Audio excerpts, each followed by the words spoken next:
to score 9 in a row. 7 straight points by Iverson. Looked like he was down the win. The Sixers by 4.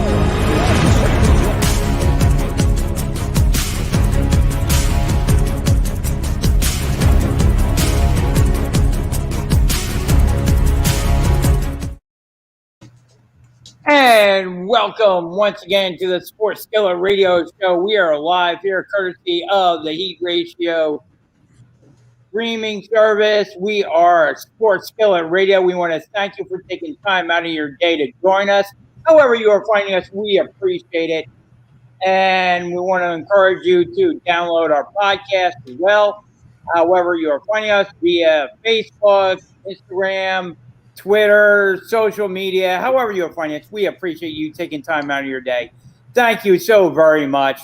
And reminder, you can find us every Sunday morning here on our social media accounts and the Heat Ratio social media accounts for the wrap-up of the week, for the hot topics of the week. I am Jay. I'm joined by Mike Nibbia, and as always, the coach, Shane McGowan. We will give you our opinions on everything that happened during the past week and what is to come during the upcoming week. And reminder, you can always tweet us at Sports Skillet. And Shane, can you let everybody know how they can find you on your social media accounts? Betcha. You can get me at mentaledgeperformance.ca as well as on my social media at mental_edge_performance. How's everybody doing this weekend? I think we are fired up. Mike, are you fired up? Yeah. All right. Well, let's start here. Our thoughts and prayers go out to everybody that was associated or down in Nationals Park last night. If you haven't heard, there was an active shooter down there. At least 4 people were affected by the active shooter. Last I read up on the incident. Very scary, very serious situation down there. The Nationals-Padres game was halted in the 6th inning. The Padres had a substantial lead on the Nationals. Game looks like it will be resumed. We are doing this on Sunday, so the game looks like it will be resumed this afternoon. But a very serious, very scary situation down in Nationals Park. You had some fans that tried to escape the stadium. The Nationals and the PA announcer down there tried to regain control of it. They told the fans down there to kind of shelter in place, to kind of stay within the ballpark, that it was down, I believe it was the third base gate. They kept that gate closed. Eventually, once the police got a hold of the situation, they had fans exit through the outfield gates to their safety. But a very serious, very scary situation down there, Mike. Yeah, it was extremely scary. And I had to text one of my friends who lives in the vicinity of Nationals Park. She lives in Virginia. She frequents Nationals Park when the Mets are in town. I had to text her, see if she was okay. Thankfully, she was not at that game. She was watching the Mets Pirates game, and she is scared. She was scared out of her wits that night, as was I. Sammy Mingo, I hope you're watching this.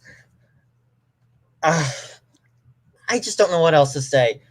I want to say who I think is responsible for this, but I don't want to get political. So. Yeah. Very scary situation down there, Shane. Yeah, well, I mean, like I said, it's again, like we could look at also the problem that could have happened in the All-Star game as well. You know what I mean? Which was, thankfully, it was taken care of a lot faster, a lot sooner by somebody that was working at a hotel that saw all that and things too. So a lot of things unraveling right now, and it's unfortunate in this way. But I mean, again, now put it this way, I have a feeling that you're going to see a lot more security taking place at all these events, just because of this type of thing as well that could possibly happen outside perimeter naturally. But again, too, is, I mean, you know, I mean, we got the NFL starting up as well soon too. We got college that's going to be starting up as well. You know what I mean? You got a lot of things that are going to be starting up.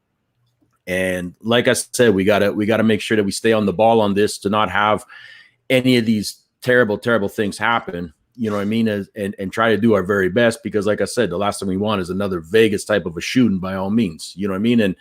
And Washington is a tough place, you know, and that's what I'm saying. So, you know, unfortunate, awful situation and stuff. And, you know what I mean? But like I said, they're going to rally. They're going to do what they got to do to get back to the game and get people to feeling, you know what, we're going to beat this and everything like that. But like I said, it's unfortunate, but, you know, we move forward here and let's see what we can do. Yeah, we will move forward and we will fight back.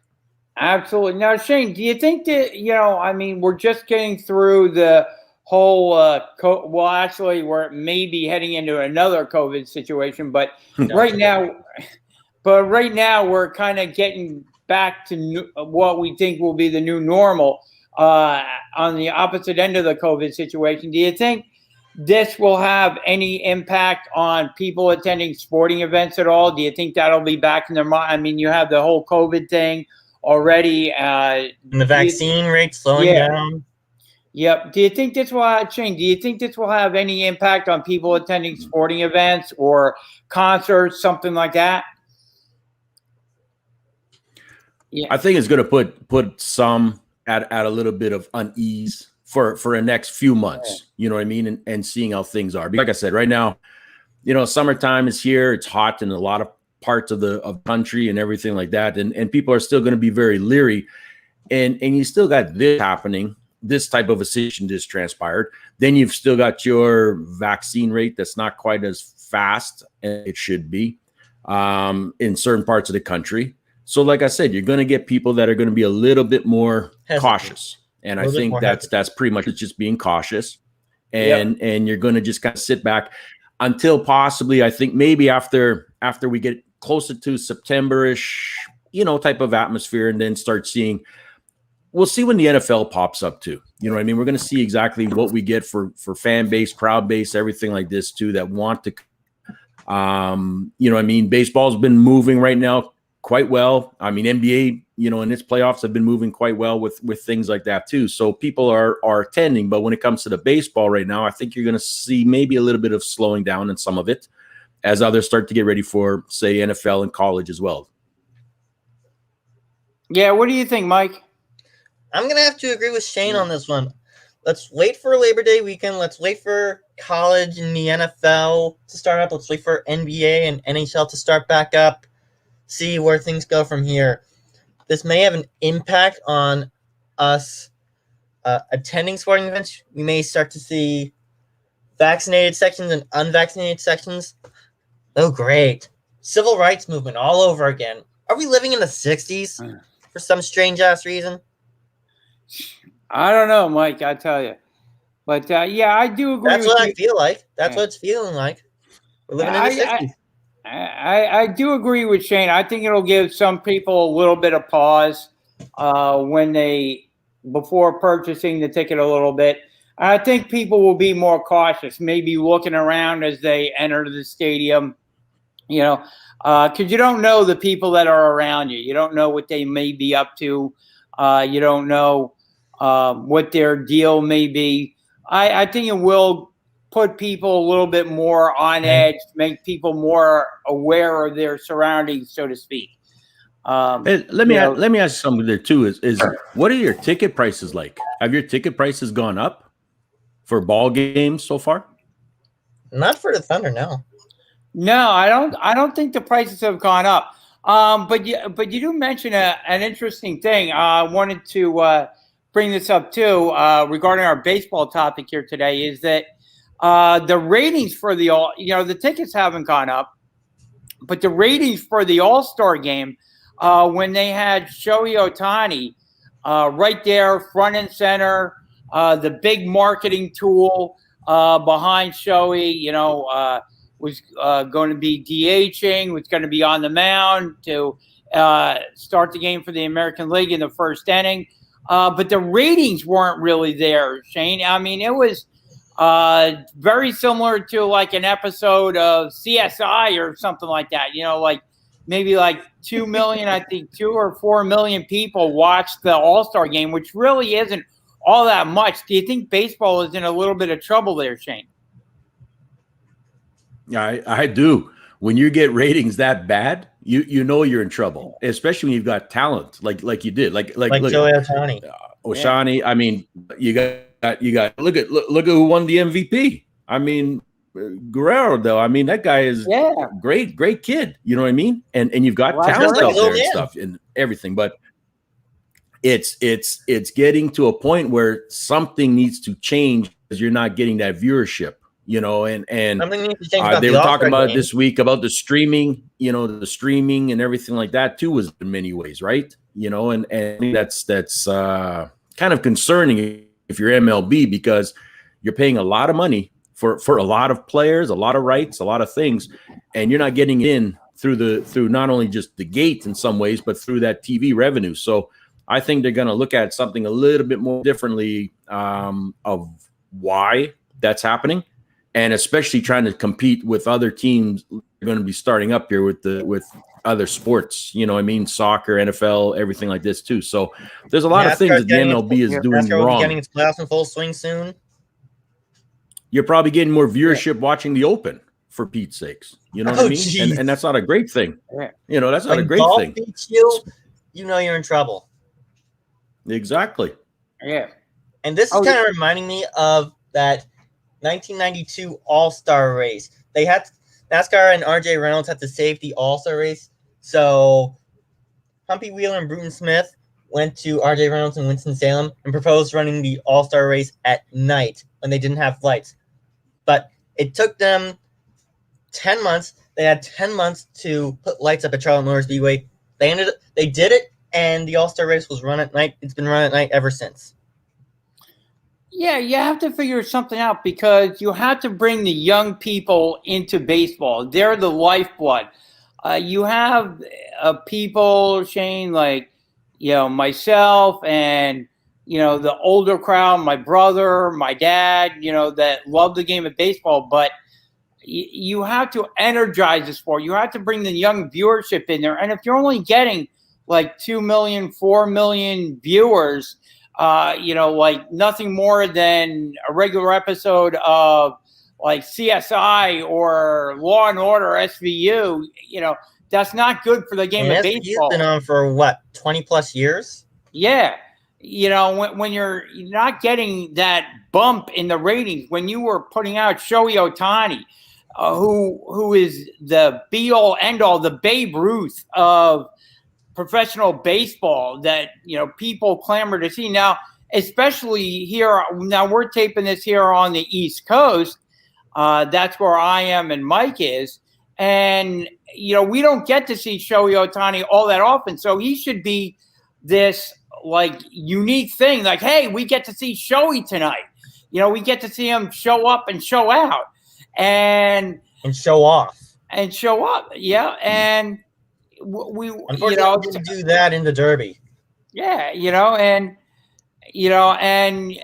play in an actual game, and here it is. You know, people aren't tuning in to see him. I mean, that's a problem that Rob Manfred has to look at, and the owners have to look at, and the players have to look at, and have to address. How do we get these players, this new people into the game?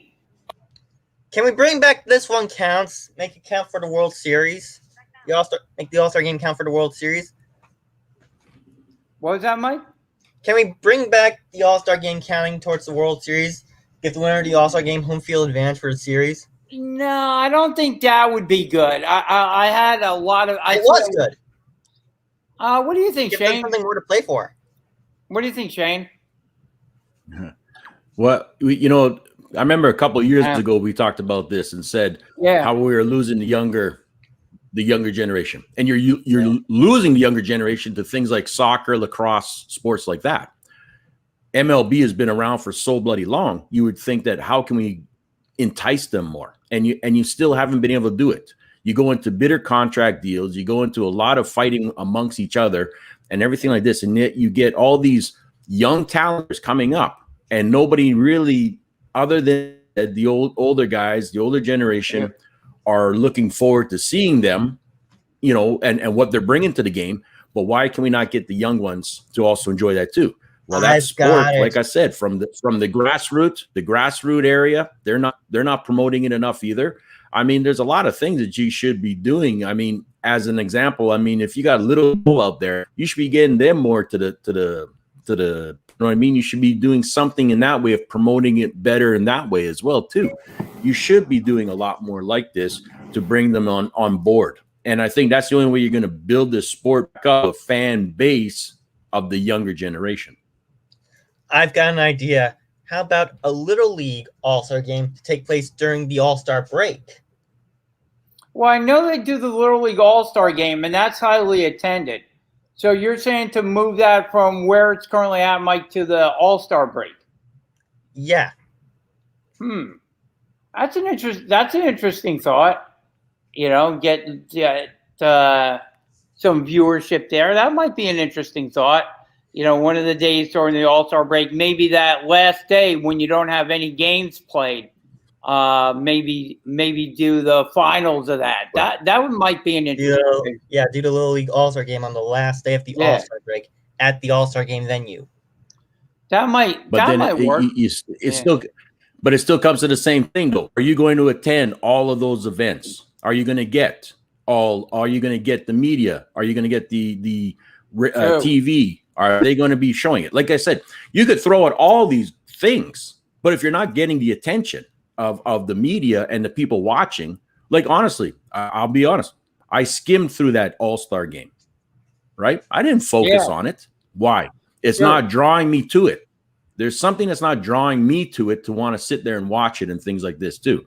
So that's getting at, there's a population like that out there, and that's something that has to get worked on. And so, yeah, you can always have different little things, like you said, all-star games of the little leagues. You can have everything like this, but it's getting your teams, the little leagues, more involved with it too, that want to watch it, and their parents, and so on and so on. Because like I said, you got tons of little leagues across the country that should be watching these things, to watch these players, to watch their stars that they want to be one day, but they're not.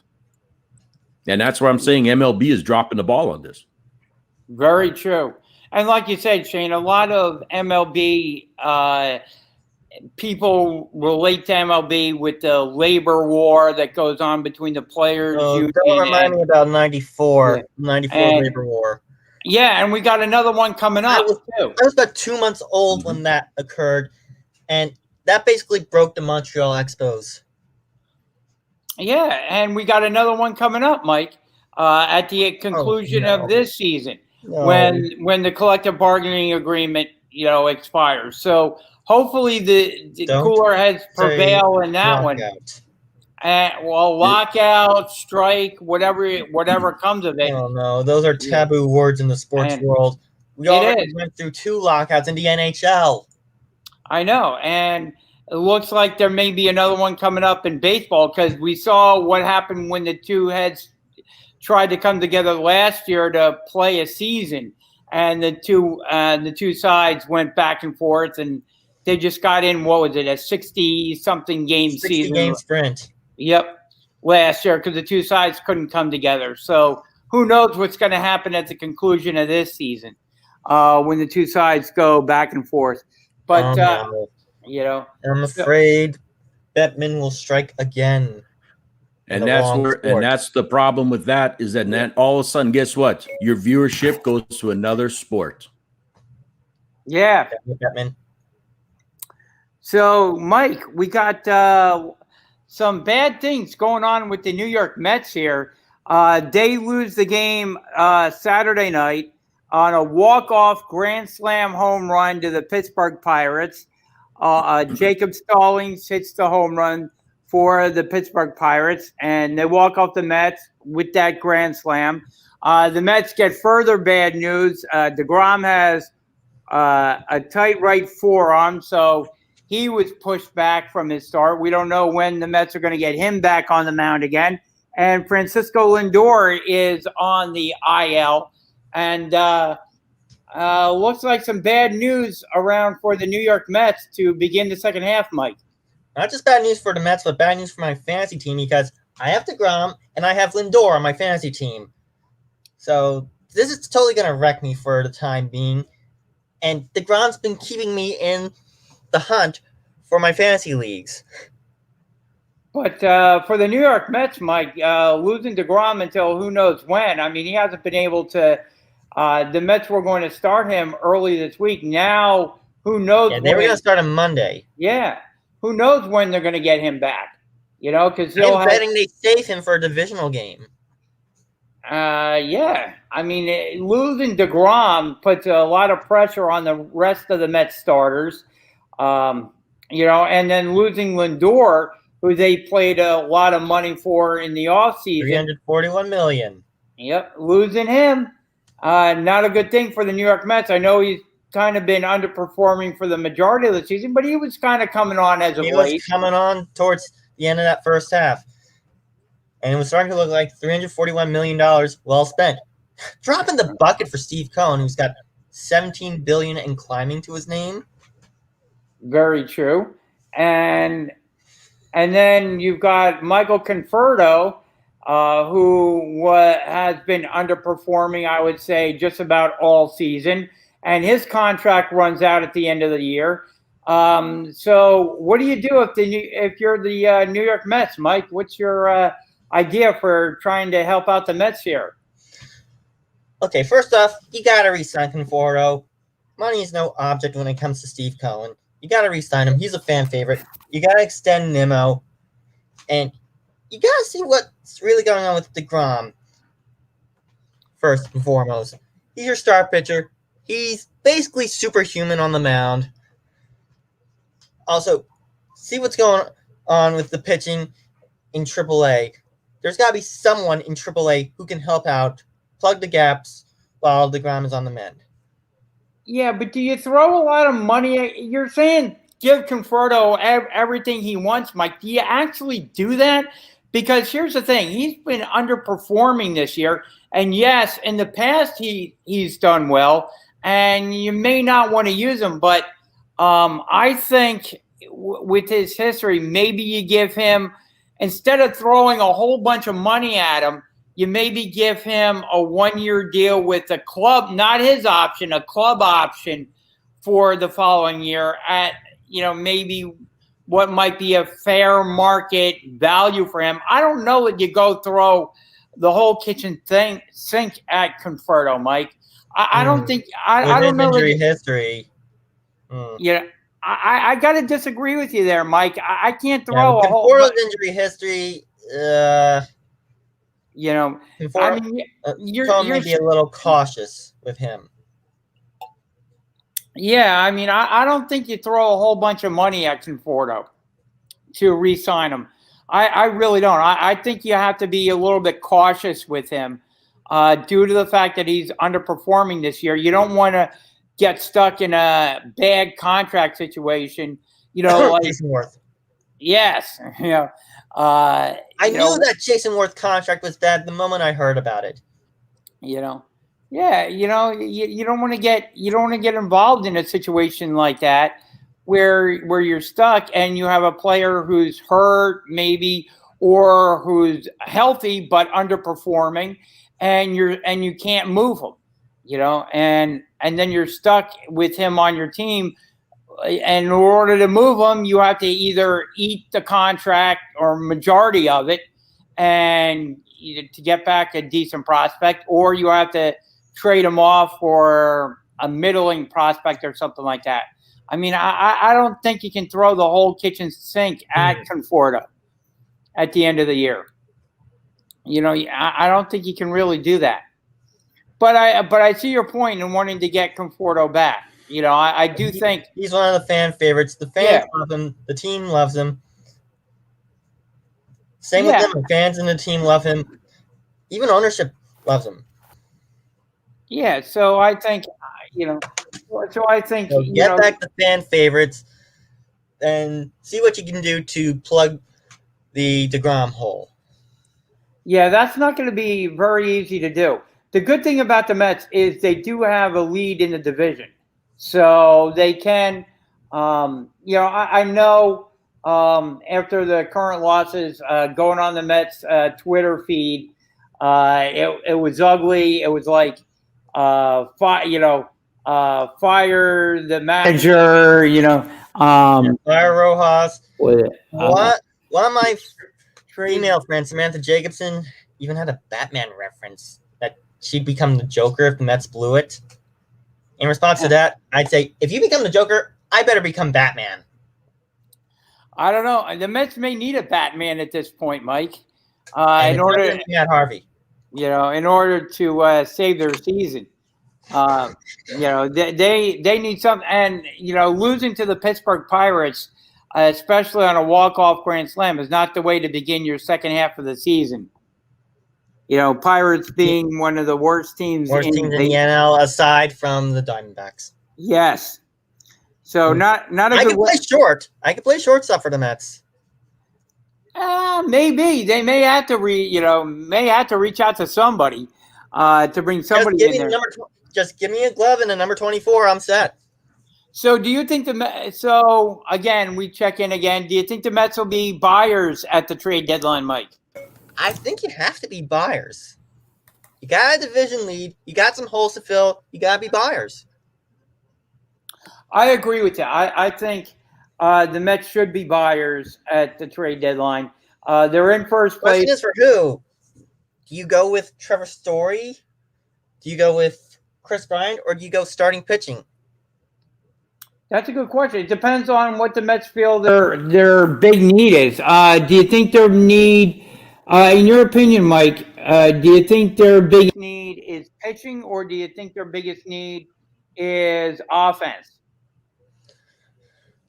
Well, the story of the Mets season has either been the offense has been good, but the pitching can't keep him in games, or the pitching's good, and the offense can't keep him in games. So it's been a tale of two seasons for the New York Mets.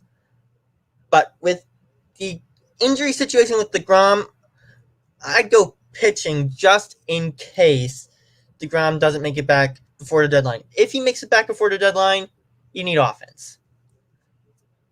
Do you go, even if he's able to make it back, like I said, with his injuries this season, do you go pitching anyway just to get another maybe starter in there, or maybe a guy who can flip between the starting rotation and the bullpen? It's a possibility. But if you get DeGrom back before your deadline, you also got to think about getting Syndergaard back at some point, either in early to mid-August or late August, early September for the stretch run. You got to think about Carrasco coming back in August or September for the stretch run. Once those two guys get back, alongside DeGrom, Mets have a dominant rotation. They're going to be a force. You got to think about the offense. Conforto's been underperforming. Lindor was just starting to come on when he got hurt. Yep. Again, tale of two seasons, to make a Charles Dickens reference. Very true.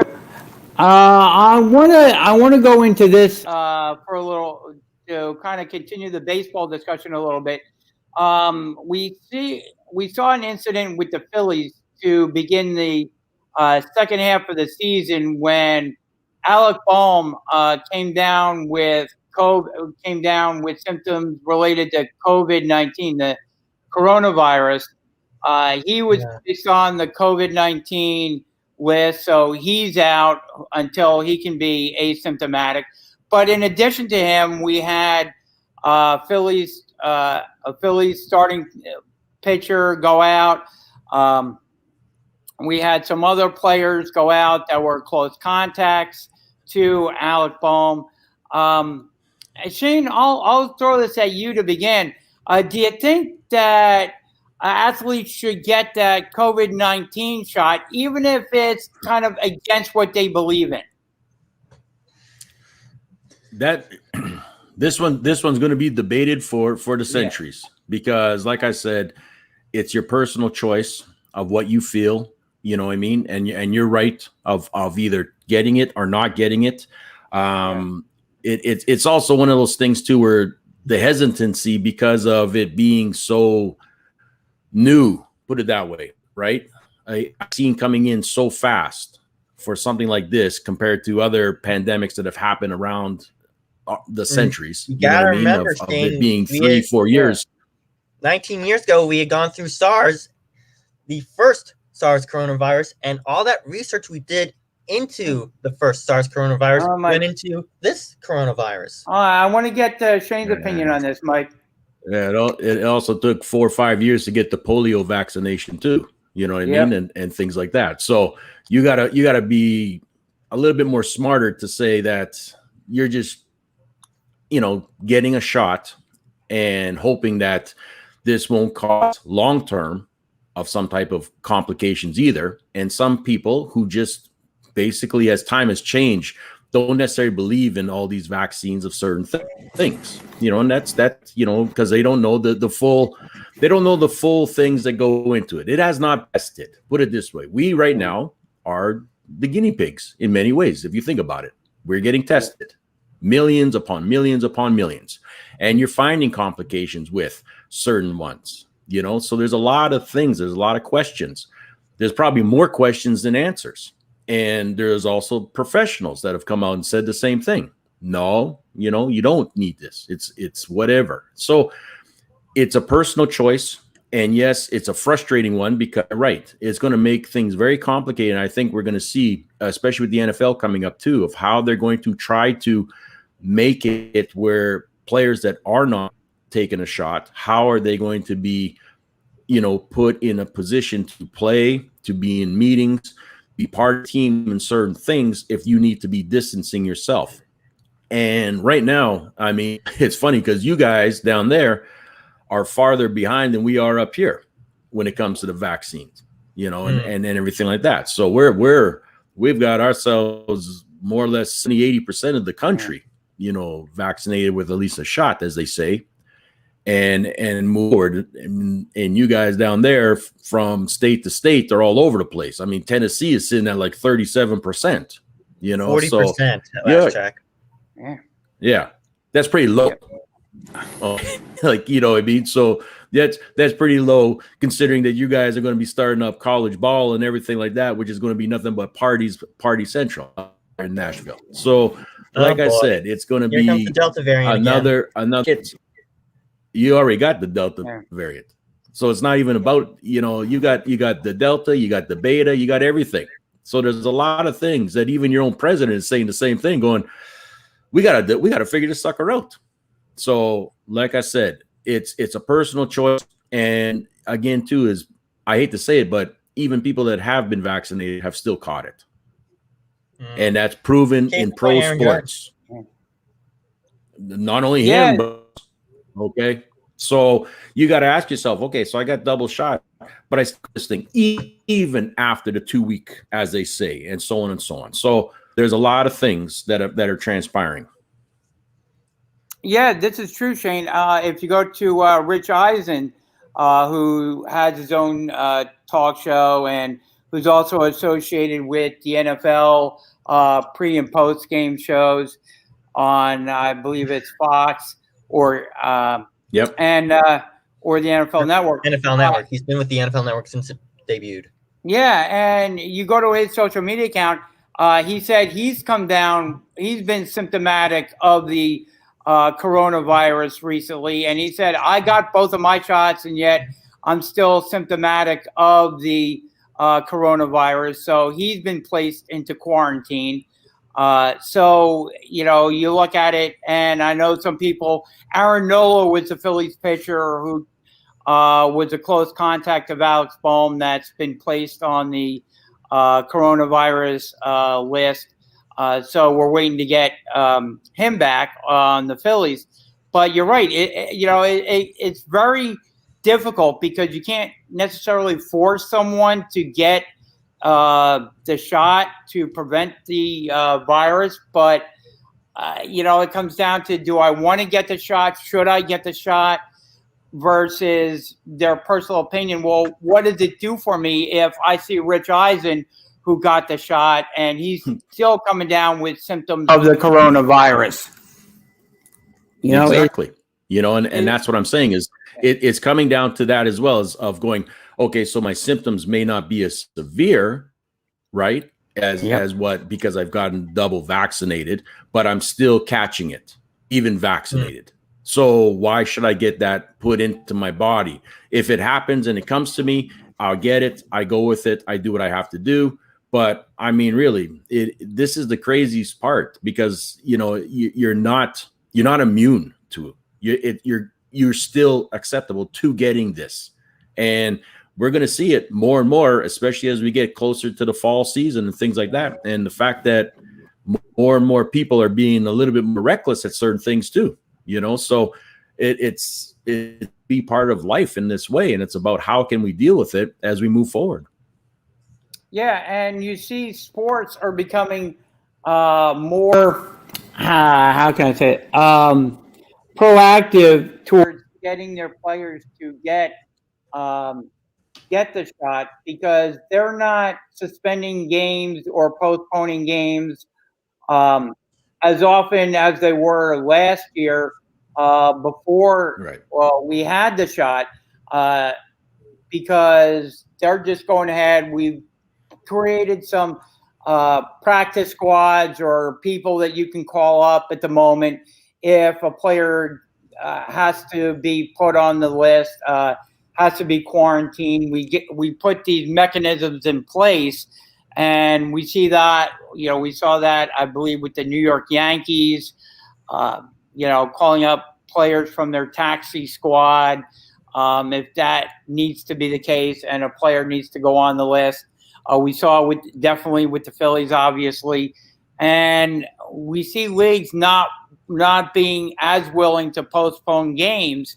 So, it's going to be interesting, especially down the stretch in baseball, if a player has a positive COVID test and has to be put on the list, like an Aaron Nola, if he's in close contact or comes down or is symptomatic of the virus and needs to be put on the list in late September, you need this guy, and all of a sudden he's not available for you because he didn't get the shot. Now all of a sudden you have fans maybe more in an uproar because, hey, we needed this guy. He should have gotten the shot, so there may be more of an uproar about this, right? Yeah. About the and that's what I mean. You're gonna get more of an uproar. You're gonna get a lot of things that are gonna come down and happen and stuff. So I mean, put it this way. I mean, wait and see what happens here at the Olympics in the next week. Very true. Just to put a little bow on Major League Baseball. Of course, we have the Phillies. Their game on Saturday was suspended in extra innings. They're going to resume that game at 1:00 today, Sunday afternoon, down at Citizens Bank Park. They'll resume that game in extra innings, and then they'll play the regularly scheduled game about 30 minutes later. Important game for the Phillies. You want to gain on the New York Mets, obviously. So big game for the Phillies. We'll see how Joe Girardi handled his pitching staff in extra innings. And then consequently 30 minutes later, how he handles this game. Again, bullpen is going to be key, because whoever you use in the first game, however long it goes, you may not have available in the second game. So it'll be interesting to see how Girardi handles the bullpen. Oh, and the other thing that came out this week with Rob Manfred is that it looks like the 7-inning doubleheaders and the ghost runner on second base in extra innings are going away. Mike, what do you think about that? About freaking time. Again, I go back to one of my female friends, Samantha Jacobson. She does not get that rule, the ghost runner on second base. I gotta tell her about this. She will be relieved to know that the ghost runner on second base rule is going away. So, thank Taylor Swift. Yeah, I don't like the 7-inning doubleheaders. I know it's there to prevent injury to the pitchers and to kind of speed the two games along a little bit. But baseball is supposed to be played for 9 innings. That's the way it was designed. That's the way it's been managed all these years. So, yeah, go back to the 9-inning doubleheaders. A lot of people were objecting to the fact that they'd have to leave the stadium and buy a separate ticket for the second game. I hated that. I think that was highway robbery for baseball, taking advantage of the fan base. I think if you're buying a ticket, you're buying a ticket for the doubleheader. You should be able to buy a ticket for both games of the doubleheader and not have to leave the stadium and buy another ticket for the second game and all that. It was a cash grab. Yeah, it absolutely was, Mike. And I'm glad. And this is as of 2022, correct? Yep, it should be. I mean, it has to be collectively bargained out, obviously. But Rob Manfred said it looks like that'll be going away, and the Ghost Runner on second base will be going away. I guess the Players Union didn't like that too much, or the fan base didn't like that, and they're going to listen to what people are saying, and they're going to get rid of that Ghost Runner. Again, done to speed up the game in extra innings, make it a little bit quicker. But again, I think you should have to earn your way onto base and not have that Ghost Runner on there. I agree with you, Mike. I know it was done to speed up the game, but especially in the era of COVID. I agree with you, Mike. I definitely do. Let's get rid of that Ghost Runner. Shane, we had some stuff going on in hockey yesterday. We had the Philadelphia Flyers making a trade. Ryan Ellis was traded from the Nashville Ryan Ellis was traded from the Nashville Predators to the Philadelphia Flyers in exchange for defenseman Philip Myers and forward Nolan Patrick ahead of the expansion draft. We have that on. We had that on. Breaking news: Jacob deGrom to the IL with right forearm soreness. This is per Ryan Field from WABC TV. There you go. DeGrom to the IL, Mike. Well, there goes my fantasy teams. DeGrom going out on the IL. Well, I'm sure they can backdate it a little bit if they wanted to get him back on the field, but doesn't look good for getting DeGrom back anytime soon. 10-day IL? Yep. So it doesn't look good for the Mets to get DeGrom back anytime soon. Not Jacob. Please, not him. Oh, yep. So not good news for the New York Mets. But Shane, what did you think about the Flyers trade ahead of the expansion draft? Well, I mean, look, the Flyers got to make some moves, and I mean, I think it was also a bit of a, as they say, for Nashville with the expansion draft coming up. You got to figure out your list of who you're going to protect and who you're going to have off that list for up for grabs. I mean, put it this way, here's a big one too with Montreal Canadiens allowing Carey Price to waive his no trade clause for this, right? So, but they're thinking because it's $10 million hit that the expansion draft that the Seattle won't take them. So there's a lot of little games that are being played right now. Guys are unloading players because of money, you know, and to allow them to protect other players, etc. I mean, this is how it is right now. I think it's a good move for Philly. There's no question about that. And I think it's something Nashville needed to do to help them with the salary and also free up guys too to allow for this expansion draft to happen. But that's what you're going to see in the next little bit. You know what I mean? Now that the list is out, some people might be a little shocked by who's on it. But again, too, is Seattle's going to take who they need. I mean, they're in the prime position to pick a team like what the Vegas Knights did back then and get the very best. It depends on what direction they want to go. You know what I mean? Really, that's what it comes down to. What kind of team do you actually want? And you're going to look at all the players that are out there right now of who you can take, but what team is going to fit and suit the type of style you want to play. So it's going to be interesting. This is always a fun time right now. Yeah, I think so. And like you said, Shane, do you go really young and kind of grow your team, or do you mix in some veterans in there as well to kind of guide the young players along?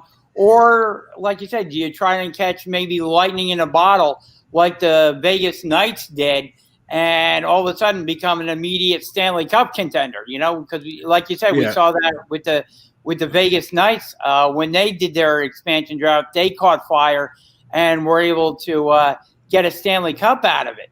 So, you know, it's interesting.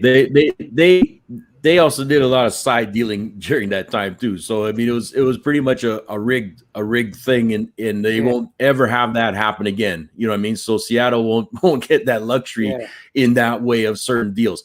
But again, like I said, you're absolutely correct. There's a lot of talent that's out there that's actually put on the availability list for these teams. Because you can only protect so many. So there is a lot of talent, and this actually frees up a lot of, how can I say, players may get a better opportunity to also play on a team as well. You know what I mean? So, get a bit more of a starting role, get a bit more of that type of lifestyle that they want to contribute to and things like this. So that's why you're seeing some trades happen real quick. And you're also seeing, like I said, the list is out of every team.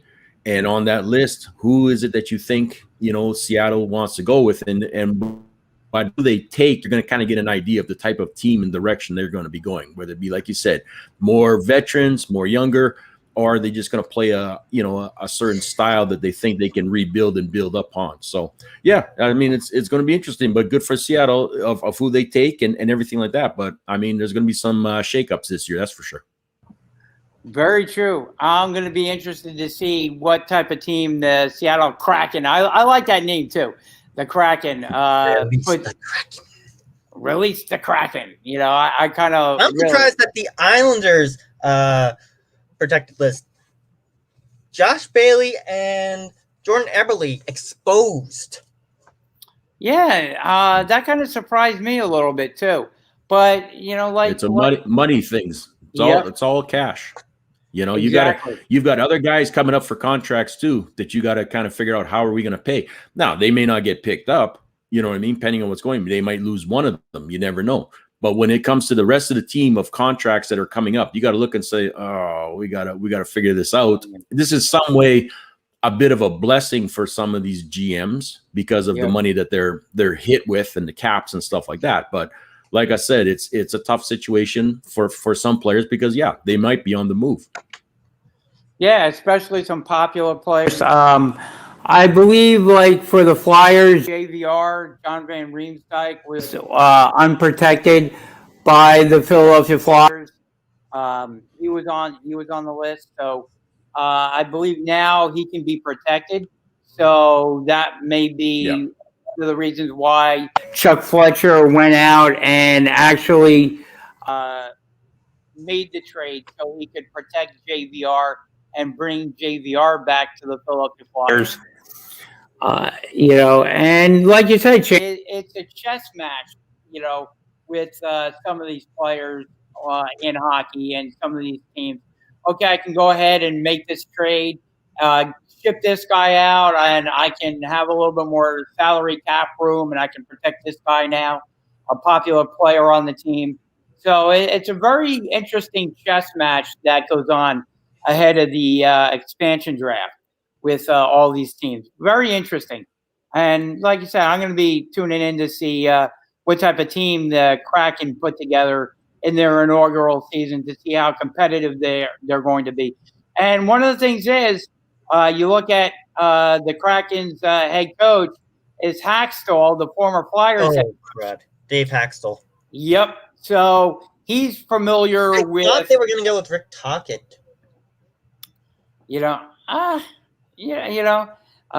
with Hackstall, and he's familiar with the teams in the Flyers division, familiar with the Flyers organization. So we'll see if maybe the Flyers. Each team is guaranteed to lose at least one player. So we'll see if the Flyers lose more than one, just because Hackstall is familiar with the Flyers.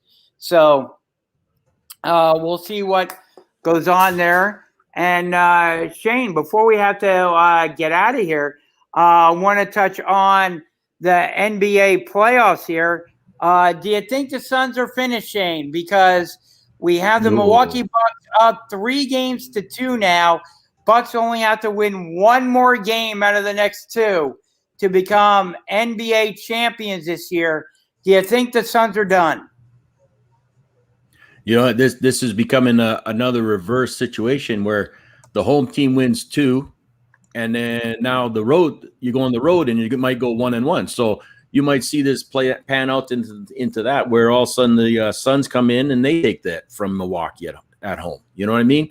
It's going to be I have a feeling the game's going to go 7. I think the game's going to go 7. I think Phoenix comes in, and I think they win in Milwaukee, and then we're going to go to Game 7. And if we go to Game 7, I'm going to take Phoenix. I'm going to take Phoenix if we go Game 7. And what do you think, Mike? 2 words: Suns in 7. It's going to go to 7, and I've seen the Phoenix crowd. It is raucous, especially when Giannis is at the line. And I've even joined in on the counting of Giannis at the line from right here in Jersey.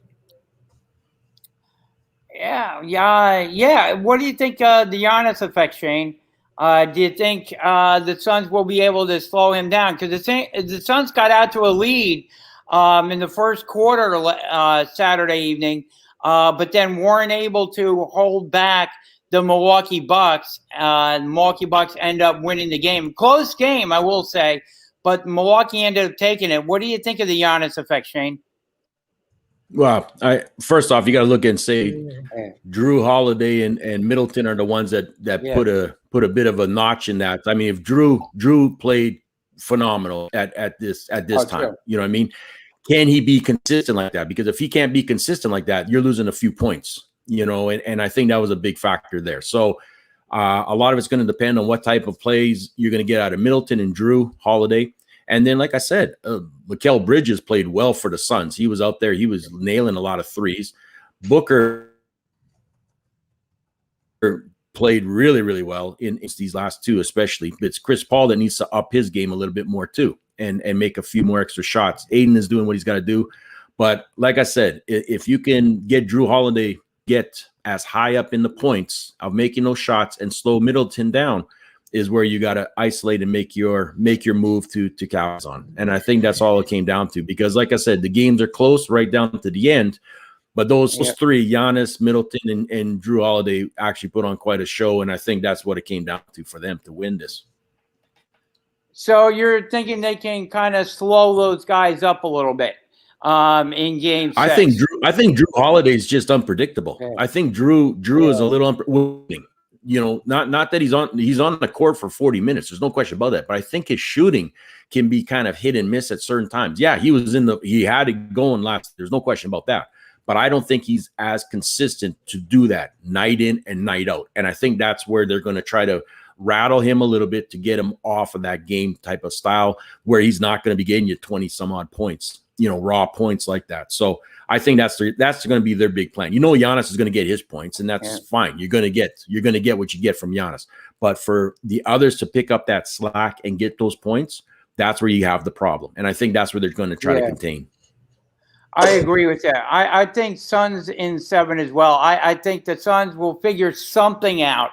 I know they've been trying to, but I think the Suns will figure something out in Game 6, and I think it will go to a Game 7, and that's going to be phenomenal because you always love Game 7s when it comes down to winner take all for the NBA title. You know, I love a Game 7. I love it even more when my team isn't in it. I can kind of, my heart, holds up a little bit better when my team isn't in there. But when your team is in there in a Game 7 and it's all or nothing, Shane, that has to put a lot of, wear and tear and a lot of pressure on these players. Oh, the players, the fans, the coaches, you name it. I mean, everybody, even the guy selling Pepsi Cola, he's having a heart attack up there too. You know what I mean? So like I said, it's crazy. And that's what you live for. And that's why I said you're absolutely correct. Great Game 7s or finals or whatever are so fantastic. And they're so great for viewership and everything like this, because that's what you want, because you don't know what's going to happen. If you're going sweeps, and things like this, you get tuned out. You're just like, oh, they're just going to sweep them. So what's the sense? Yeah. But when you're seeing these close games, like what we have been seeing, I actually would like to see an overtime one just to even add more excitement to this. You know what I mean? That to me is what I think would be great. And you coming close. They're coming very close to overtimes on these last 2 games. So anything is possible. Oh, definitely. And Shane, one more thing before we get out of here today is Canada opened up its borders. Looks like the Toronto Blue Jays will be playing a home game coming up. Actually in Toronto. Right. So what it is the government here gave the Blue Jays an exemption for them to come back because of how the flow of the vaccines and our rate of COVID and everything like that has been a little bit more calm things. So they're allowing the Blue Jays to come back in that way and the way they can get teams to come up and play. So they feel very confident about it and think it's okay at this particular time.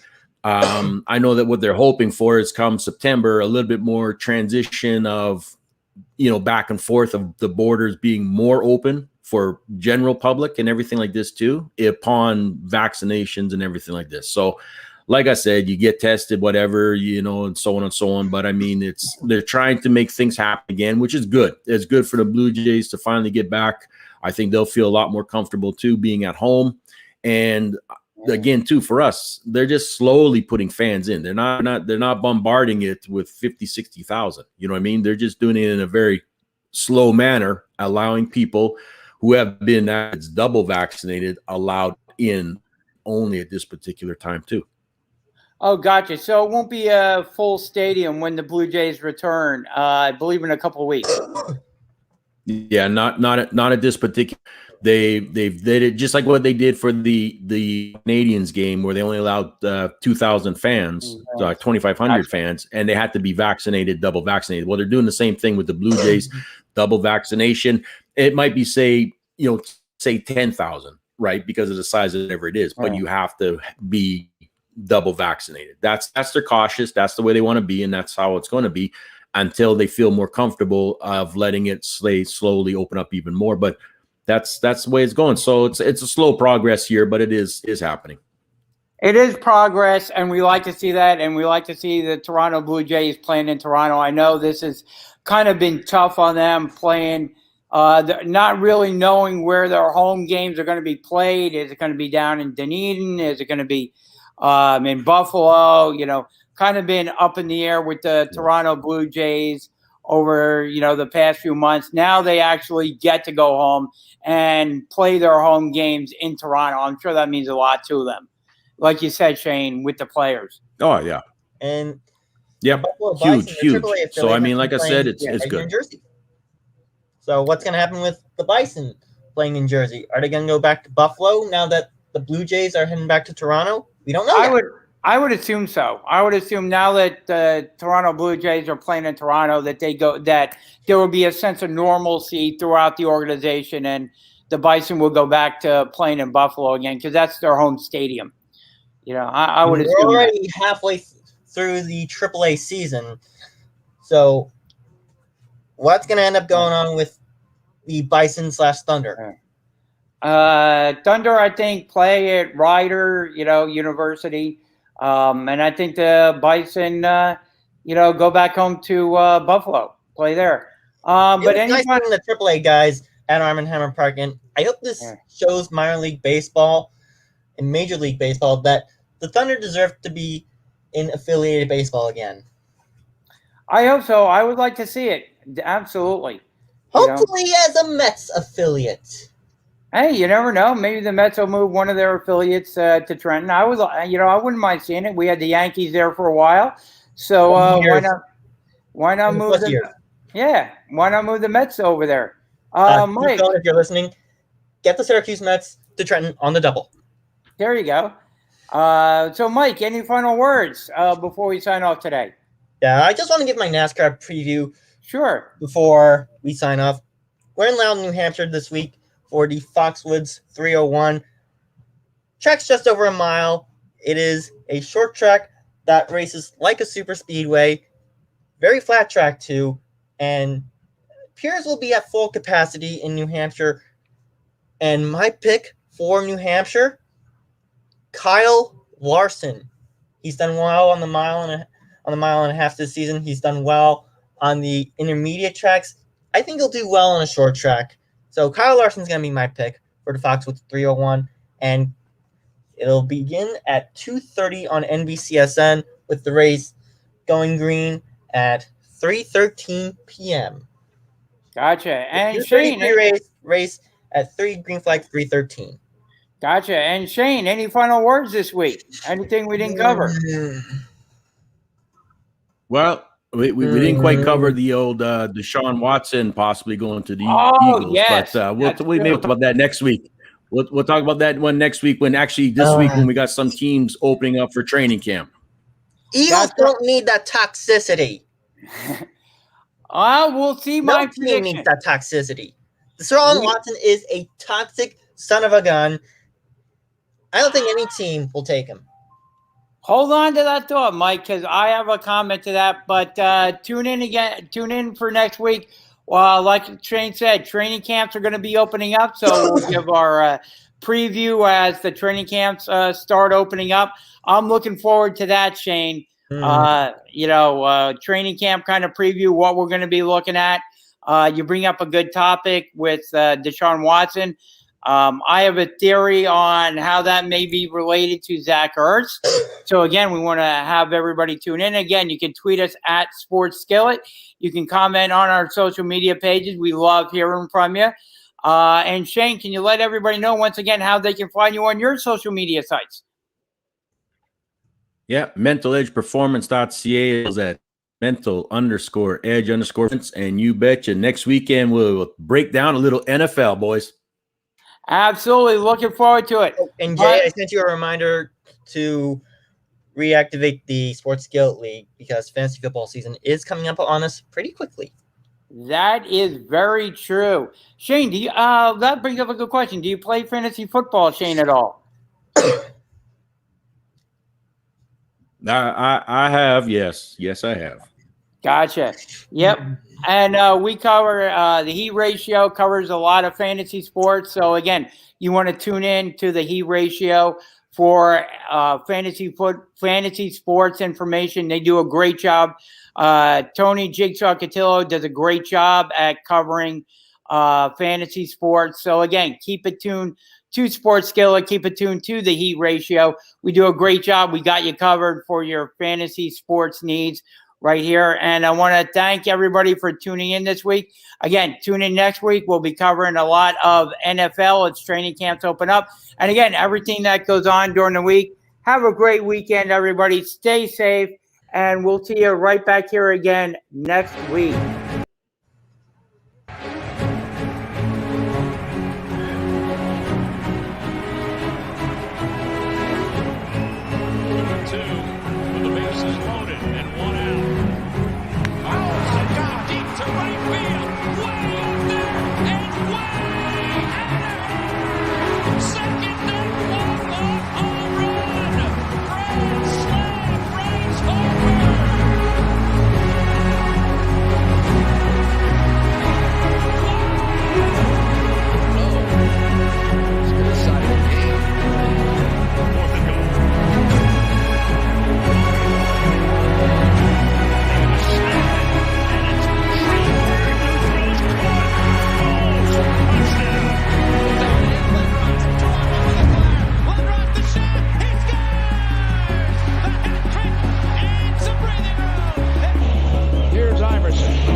Stays right where Allen wants to go. Wants the baseline.